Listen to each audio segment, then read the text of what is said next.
이 시편의 특징은 우리 예수님이 직접 이 시편을 인용까지 하셨어요. 건축자의 버린 돌이 모퉁이 돌이 되었다. 이 말씀을 인용했기 때문에 복음서에 나와 있기 때문에 다 아는데 이게 시편 어디서 나왔는가? 오늘 보니까 118에서 나온 거죠. 예. 그리고 이거는 이제 감사시에 해당되고 이제 마지막 이게 할랄 시편으로 끝내는 것이고 주제는 큰 위기에서 벗어난 사람이 드리는 감사의 노래예요. 그러니까 죽을 고비를 넘겼던 분들이 벗어나서 하나님 앞에 감사하자고 이렇게 경탄하며 올리는 노래이고 시편입니다.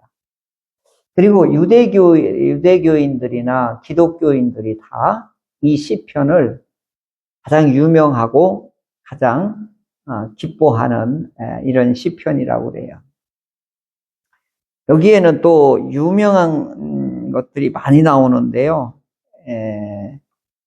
25절은요. 이 초막절, 장막절, 이스라엘 축제 중에 6월절 같은 경우나 오순절 같은 경우는 종교적인 게 굉장히 성격이 강해요. 그런데 이 초막절, 장막절 때는 우리나라의 추석과 같아요. 그러니까 그 추수를 산더미 같이 막 쌓아놓고 그 하나님께서 소득 준 거에 대해서 강강수월래 우리처럼 이렇게 이제 춤을 추면서 하나님께 노래하며 춤을 추며 기뻐하면서 하나님께 감사드리는 이 축제가 일주일 정도 해요. 이 장막절, 이 초막절 때 그때 이 25절을 이걸 노래하면서 하는 거예요. 그러니까 우리 강강수월래 우리에게 이 곡식을 주신 하나님께 막 선창을 하면 이제 나머지 사람들은 춤을 추며 강강술래. 만약에 우리나라로 왔으면 아마 이렇게 했을 거예요. 근데 이제 이분들은 호시아나, 호시아나, 호산나, 호산나. 우리 그 복음성가에 보면 호산나. 이제 이게 하는 거, 여기에 그게 구원하소서, 요 원어가 호산나예요. 이제 그러면서 이 곡식을 추수를 열매를 쌓아놓고 얼마나 감격스럽고 얼마나 좋겠어요. 그러니까 이제 오늘 우리 시골에 있는 우리 후배 목사님들이나 동기 목사님들 얘기 들어보면 가을이 이렇게 좋대요. 이제 추수를 하고 나면 교회에 쌀가마가 이렇게 막 경운기를 싣고 온대요. 뚜뚜뚜뚜뚜 하면 목사님 하면서 쌀한가마 이렇게. 그러면 이제 교회 이런 방에 막 쌀가마가 막 이렇게 쌓인대. 그러면 그때 1년 동안 죽도록 고생했잖아요. 여름에 덥고 막 얼마나 했어요? 근데 막 이제 여기 경운기에다 싣고 와서 목사님! 막 이제 이렇게, 막, 목사님도 좋고, 막, 성도들도 좋고. 이제, 우리도 아직까지 이제 그게 시골에는, 교회는, 아직도 이제 그게, 아주 정감있게, 은혜롭게 이제, 아직도 이제 이루어지고 있더라고요. 그러니까 이제, 이게 초막절 때, 이때 절기 때, 요 25절을 노래로 부르는 거예요. 이제, 지난번에 호산나, 호산나, 뭐 하듯이, 이제 이제 히브리인들의 그 곡조가 있어요. 단조가 있으면서 리듬은 경쾌해요. 단조가 이렇게 마음에 와 닿아요. 이렇게. 단조가 뭐냐면 슬픈 기색이 나는 노래. 이걸 단조라고 그래요. 그런데 이제 그 히브리 노래를 이렇게 가사는 그 히브리 말로 하니까 모르겠는데 그 메시아닉 주니, 그러니까 유대인 그리스도인들이 예배 드릴 때 유대인의 부르던 찬송을 그대로 하는 거거든요. 근데 그 영상을 보면 이렇게 이제 예배를 이렇게 부채꼴처럼 이렇게 타원형이 이렇게 강단을 향해 있잖아요. 그럼 찬송할 때는 다 일어나요. 근데 거기서 춤을 춰요. 이렇게. 전부. 그런데 이게 막 우리 밀이 바람에 불면 이렇게 하듯이 이렇게 하더라고요. 근데 착착 맞는 거예요. 근데 참 보기 좋더라고요. 근데 가사는 히브리 말로 하니까 못 알아듣겠는데 그 음조가 단조이면서도 경쾌해요. 그리고 이제 이 부르는 분들이 우리처럼 조는 것처럼 안 불러요. 전부 일어나서 막 율동 이렇게 하면서 해요. 우리하고 찬양하는 모습이 달라요. 그러니까 우리는 유교 문화에 가 있어서 노래를 어떻게 해야 돼요? 근엄하게 해야 돼요. 아주 꼴벼요, 꼴벼. 해산을 넘어 어떻게 박수를 치냐고 이게 어른들이. 예? 어떻게 땀을 뻘뻘 흘리며 테니스를 치냐고요. 하인시키지. 이제 그런 게 우리한테 있으니까 아직도 이게 그런데 우리 젊은이들은 이게 숨이 막히는 거예요. 자기들은 방방 뛰면서 막 율동을 하면서 춤을 추면서 막 이렇게 찬양을 하고 싶은데 그걸 막 호소를 해, 호소를. 그러니까 이제 이건 25절은 그때 부르는 거예요. 막 격정적으로 부르는 게 25절이고 또 26절은 또 뭐냐? 이게 인사말이에요. 이게 유대인들의 인사말이에요. 요거 그대로 하는 거예요. 여호와의 이름으로 오는 자여, 네가 복이 있도다. 여호와의 집에서 너희를 축복한다. 축복합니다. 축복합니다. 뭐예요? 여호와의 이름으로 오는 여러분들을 이제 축복합니다. 이게 이제 이들의 이게 샬롬, 샬롬, 샬롬. 이게 인사말인 거예요. 근데 거기다 써놓으면 참 안 잊어버릴 텐데 히브리식 인사말. 그 다음에 25절은 초막절에 끝날에 드리는 기도문이면서 노래. 이렇게 보시면 되겠고, 이제 이게 전체에는 이게 뭐냐면 5절에서 거의 17절까지는 이분이 죽음 직전까지 갔다 온 극심한 고난을 겪고 이제 그걸 벗어난 상태에서 이제 어떻게 하자? 감사하자. 이렇게 나오는 거예요. 그래서 이 시편은 인생이 고난이에요. 인생이 고난. 그런데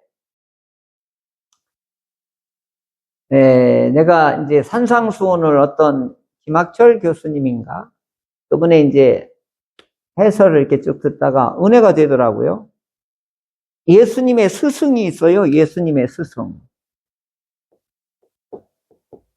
오늘 퀴즈예요. 예수님의 스승이 누굴까요? 누군가요? 네? 성령? 네. 하나님?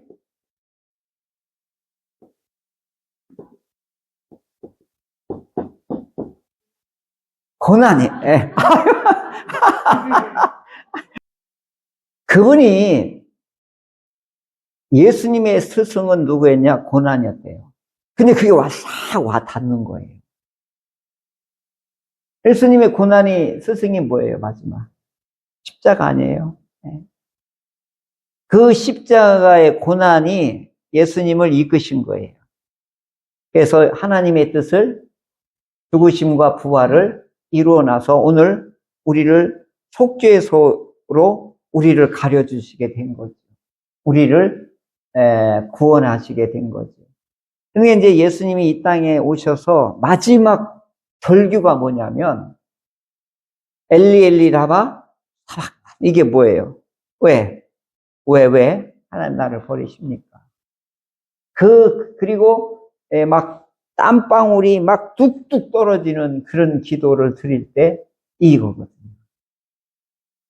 근데 하나님이 그때는 가만히 계셔요.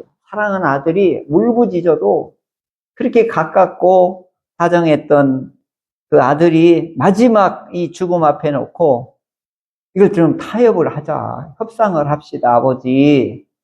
아버지는 다른 방법도 있잖아요. 근데 왜 꼭 나를 죽여야만 됩니까? 좀 다른 방법 좀 해주세요. 막 이걸 막 3번. 이 3번이라는 거는 하나님 나라의 숫자거든요. 예수님은 한 번만 해도 팍팍 응답이 됐는데 3번을 그렇게 온 사력을 다해서 기도했는데도 마지막에 예수님이 뭐라고 그러죠?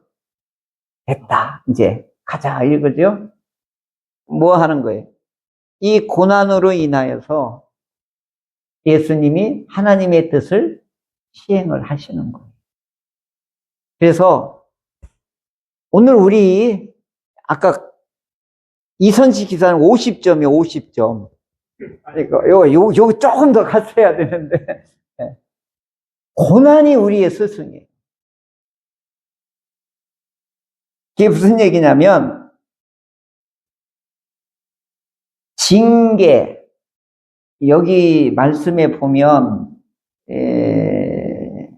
경책이라는 단어가 나와요. 18절에 여호와께서 나를 심히 막 두드려 팼다 이 얘기죠.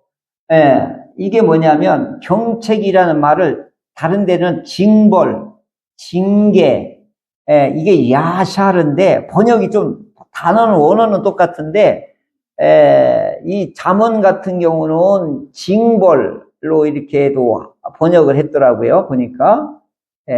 그러니까 징계와 경책, 이런 훈련, 단련, 이게 누구냐면 이게 고난이에요. 고난이 스승 역할을 하는 거예요.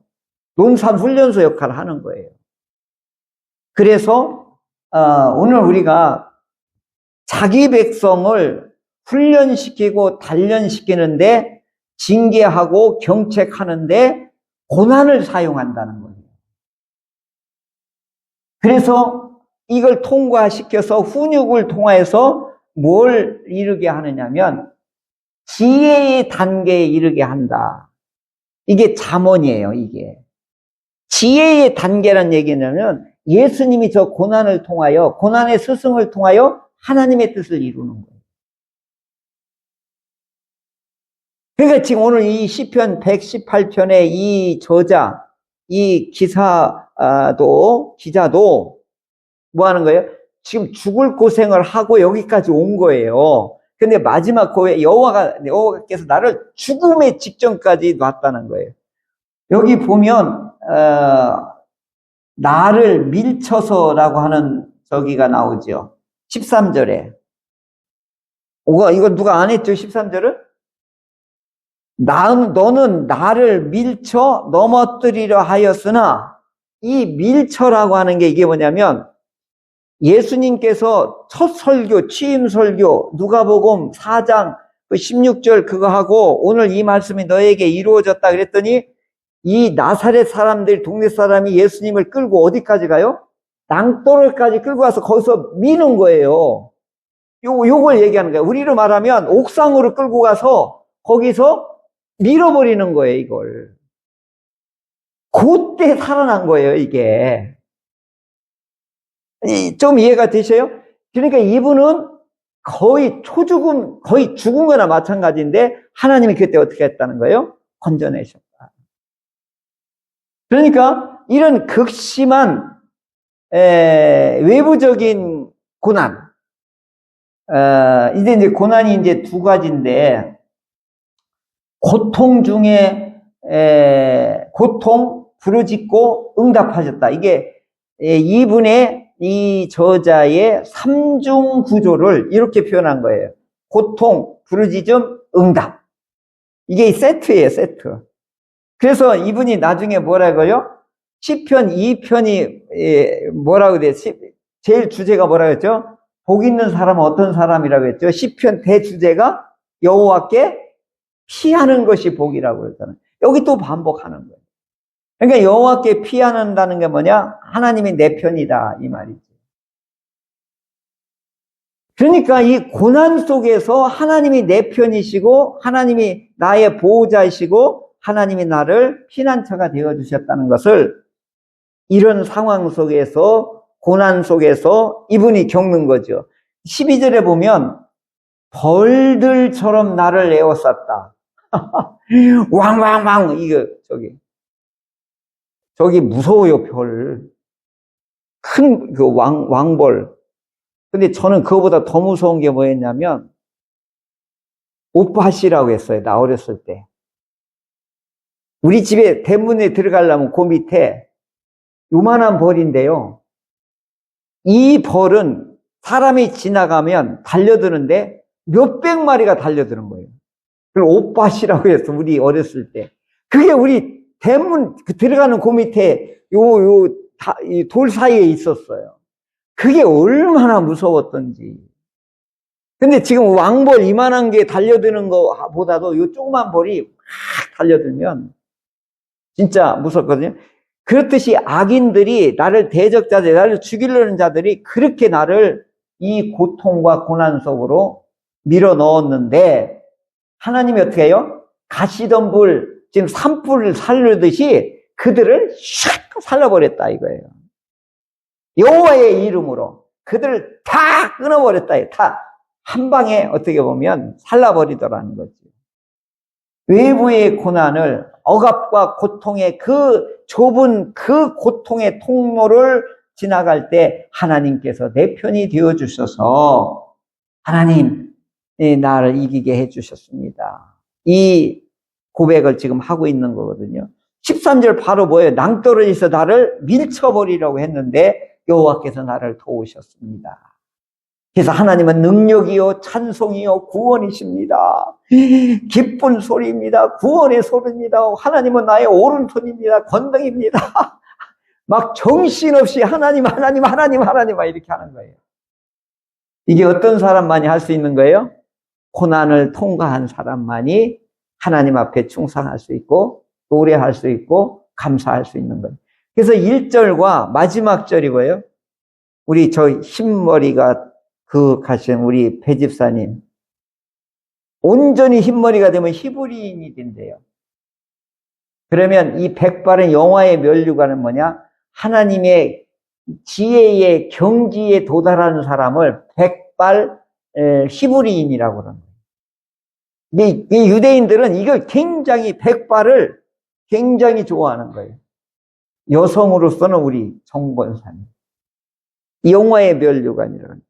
근데 그 핵심이 뭐냐? 지혜의 경지에 다다랐다. 이분들을 히브리인이라 이렇게 말하는 것이죠. 자, 이건 고난이 우리의 스승이 되어주셔서 이걸 통과하면은 결국 우리는 어디에 올라가는 거예요? 지혜의 경지에 오를 수 있었다. 그러므로 우리는 뭘 하자? 여호와께 감사하자.